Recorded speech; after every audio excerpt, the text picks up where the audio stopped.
What's up and welcome to Technique Tuesday Breakdown number 6, part 2 of my conversation with 6-time Greco national champ Jesse Porter. If you didn't get a chance already, I highly recommend you go back and check out part 1. In this match, we're going to go over a different match against Kendrick Sanders, someone that Jesse's very intimately familiar with and who put up a really good fight against Jesse and really got to reveal a lot of subtle nuances in strategy. If you're a young guy, make sure you pay attention to the way Jesse talks about the way he's strategizing against an opponent that's very familiar, and the way that he strategizes in such a way that it accentuates his strengths and really focuses on his opponent's weaknesses and gets his game plan to be central to the match and gets the match to go the way he wants it to.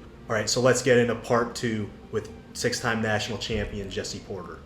All right, so we're going to get into another high-flying match. This is a semifinal match between you, Kendrick Sanders. Some really great wrestling, really high-scoring match. You can see a lot of these bookmarks down here. There's a lot of scoring happening. Really exciting match. So, what were you thinking going into this match? You know, what was your mindset? Maybe what were some of the things you were expecting your opponent to do, and what were his tendencies you were looking for? Well, this is a guy that actually comes from my practice room, so I do know some of the moves that he does. I did know some of the techniques that he does. I kind of knew him a little bit, and same for him. He knew me a little bit well too, because we're practicing the same room. So when you have somebody that's practicing the same room with you, it's got to be a more calculated match. You have to calculate your moves. Every move has to have a setup. You have to have a game plan coming in, you know. So that was definitely one of the things that I was thinking in this match, is that I had to have calculated movements and, place my movements strategically here. With this match in particular, I knew that I could out athleticize him, only because he is a lot older than me and he cannot keep up with my speed. And I was sure of that, because I'm actually faster than most of the people in my weight class. You know, when you have an older guy, you have to know your advantages, right? If you have to know your advantages Right. and your strengths And going you're into one of those fast twitch guys. I think you and I are kind of like that. You know, I always talk about this. There's kind of two types of strength. There's the fast twitch guys, which is kind of like you and me, and then there's the guys that are like car crushers, which is like maybe Austin Mays, who can, you know, roll up a frying pan. I'm more. You and I are probably more similar, and so that makes sense. So you're kind of looking to use your fast twitch and out quick, and you know, it's not just quickness. I call it power because it's speed and strength, but it's like you're saying, you're looking for those opportunities to use your athleticism, use your fast twitch against your opponent, and really expose it. Cool. All right, so let's get into the match. So we're gonna go here, and it looks like this time you're getting warned for passivity. So we're kind of early. We're kind of late into the first period. You've been warned for passivity. He's kind of leaning on you. Looks like you feel him leaning on you, and you're going to attempt an arm spin. Kind of got him a step, but didn't quite get there. Jesse, what do you think of this exchange here? I knew that he kind of has a rhythm that he likes, right? This particular wrestler has a rhythm, and you cannot let him get into his rhythm, because his rhythm is his game. His rhythm is his game. He gets into a rhythm where he knows how to make the other guy look passive, get his passivity calls without actually taking any risks.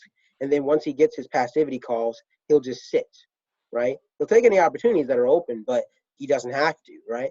So he's more of a passive wrestler, or he's more of a defensive wrestler, you'd say. Right. He has offenses, but he knows that he cannot do most of his offense on me. He knows that he's not going to get those high-flying moves as easy on me. He's not going to get high dives on me. He's not going to get arm spins on me. I'm just too fast, too athletic. So he's not going to try any of that stuff. What he's going to do, he's going to get into his rhythm, get his passive calls, run me out of the mat, right, roll me all over the place, and win a close match. That's what he's going to do here, because that's going to be the hardest match for me to react to, right? Yep. So me knowing that he prefers to keep you in the mud. He's the defensive, right. Defensive wrestler. Like you said, you have the fast twitch, and you've always been a high flying guy that's going after, going through all of these. Right. So me, when I know how he's going to wrestle, right, and I'm expecting that he's going to try to get into his rhythm, get his passive calls. I need to keep him constantly out of his rhythm. So when I start feeling him trying to get in, I'll basically do anything in order to get him out of that rhythm. It's not really that specific, right? I didn't really do this arm spin because I felt like it was there, right?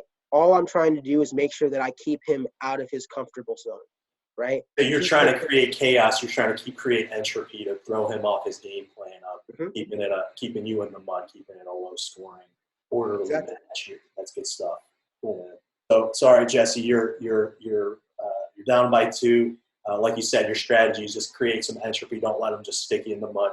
Create a match where there's a lot of action. So you go for it here. It seems like you feel him leaning on you, and take it away. Okay, so I feel him leaning on me. I know I'm in a good position for a headlock, so I just take his momentum and I come through. Right now, I felt as I was going through that I was having too much momentum coming over him that he was taking me over. So I'd rather give up 2 than something else happen where I get even worse out of position, basically. So I gave up that 2, spin through real quick, right? When I feel I'm going through, I'll actually spin through faster for him, right, in order to throw him off. In order to throw him off. See, I'll spin through a little bit faster. See that? As I turn through.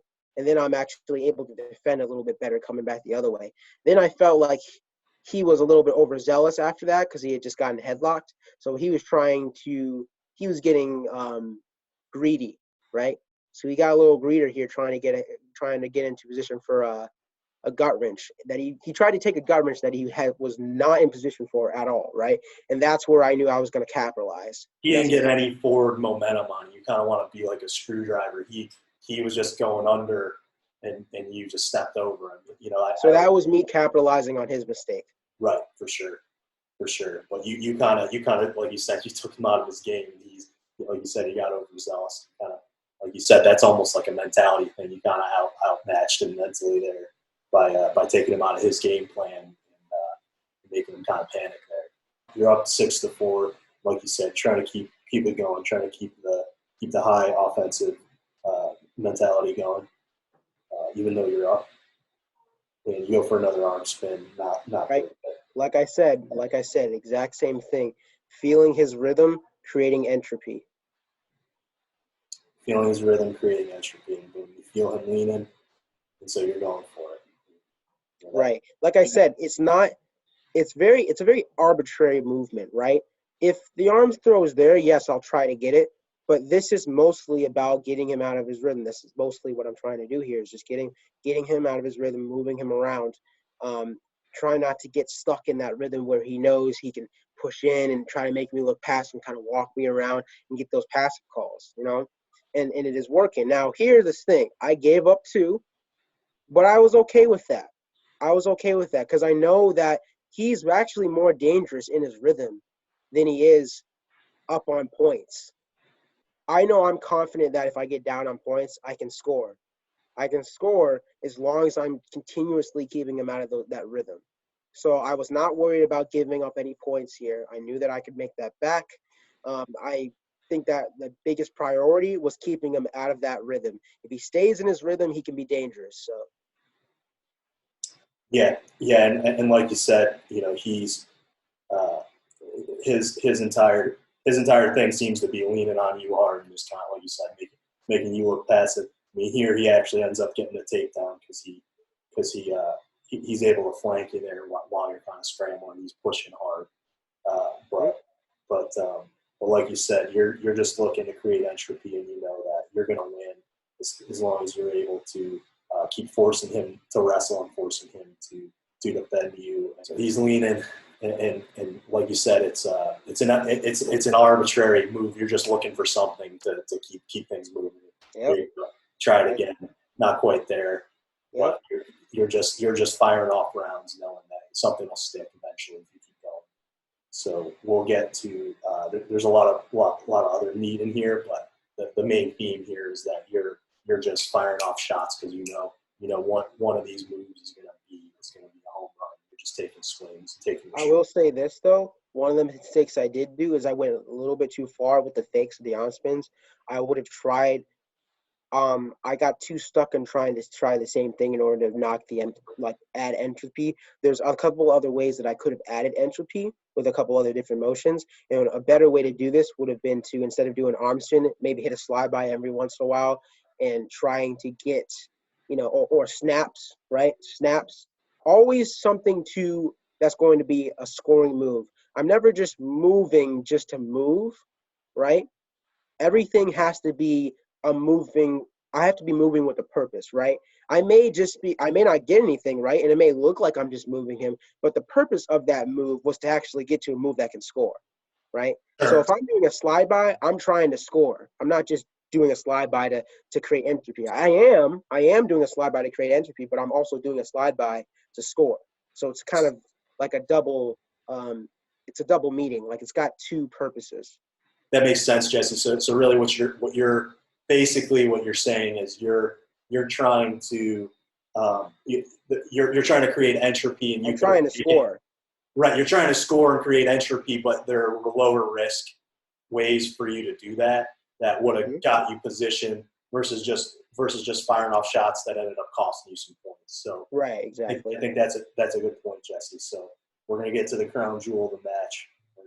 For everyone watching, 27 seconds left. Do or die.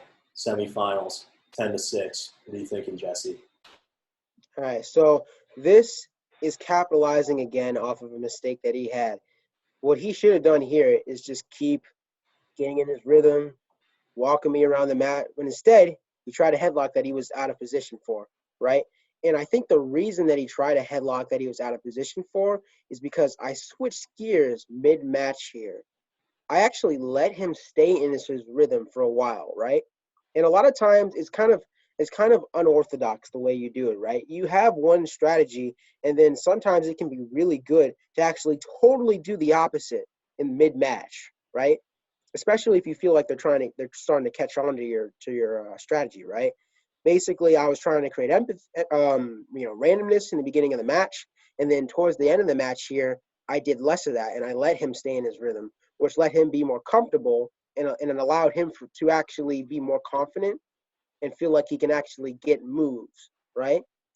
So, so, So you, what so you lulled him to sleep a little bit, kind of knowing that he might get overconfident with something like that. I did the exact opposite of what I was doing before, which before I was keeping him out of his rhythm. Now I let him get in his rhythm comfortable enough so that he felt like he could actually get a move, right? And then I jacked him up, just like you see here, and I took advantage, or I capitalized off of his mistake. The mistake that he made because of my strategy, right? Because I changed my wrestling. I felt this was all math sense, right? This is not something I actually think about through thoughts in my head.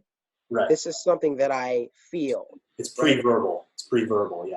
Right, right. This is Intuition, something yeah. that I feel during the match. I feel what he's doing. I feel how he's reacting, and I change my strategy accordingly. So I kind of lulled him to sleep. Exactly what you said, right? I lulled him to sleep, and he felt like, hey, I can maybe get this move. I feel comfortable here. I feel like I'm in the spot where I usually am. And then I was prepared for it because I was in control, because I was the one changing the pace of the match. Yeah, it's almost, I call this a speed change. Maybe it's not quite a speed change. It's like a little bit more of like a strategy change, but mid-match, but it works for you.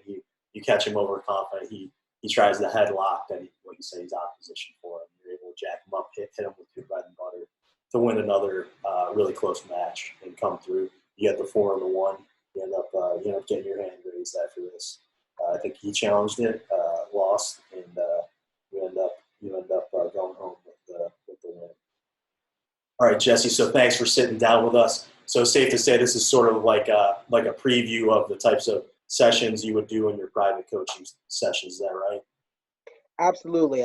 Without a doubt, if they want me going through, some of my mistakes that I'd made in my match, I think they can really learn a lot from a lot of the mistakes that I'd made in my matches. And we can also, apply that to their matches. I can do the exact same thing that I was breaking down my own matches. I can also break down their matches in the exact same way that we did here. Yeah, and that's fantastic. I mean, I could say just personally, I learned a lot, about the way you think, the way you approach things, the strategy, the way you change up your strategy mid-match, but also, how you game plan for different guys. knowing what their strengths and weaknesses are, and also just like the mindset stuff that you're talking about, like going in with the certainty that you're going to win, going in, knowing that you have the athleticism advantage and how to use it, how to create a match where you force the action when you're the more aggressive wrestler. So that's really great information for our guys.